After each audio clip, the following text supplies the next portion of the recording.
ঢাকার পল্লবীতে দ্বিতীয় শ্রেণীর স্কুলছাত্রী ৮ বছরের শিশু রামিশা আক্তারকে ধর্ষণের পর নির্মমভাবে গলা কেটে হত্যা করা হয়।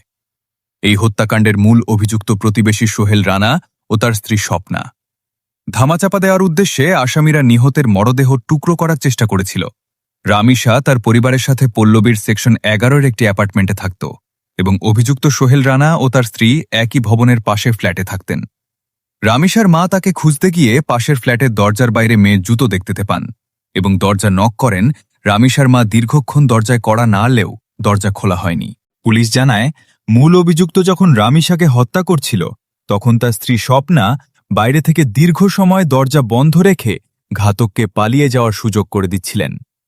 পরে সন্দেহ হলে পুলিশ দরজা ভেঙে রামিশার মস্তকবিহীন দেহ খাট থেকে এবং মাথা বাথরুমের বালতি থেকে উদ্ধার করে।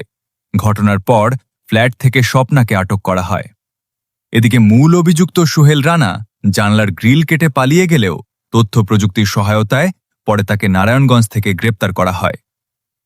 রামিশার বাবা সুবিচার নিয়ে হতাশা প্রকাশ করলেও সরকারের পক্ষ থেকে দ্রুত বিচারের আশ্বাস দেওয়া হয়েছে। আইনমন্ত্রী জানান, এই চাঞ্চল্যকর মামলার বিচার কাজ শুরু হয়েছে।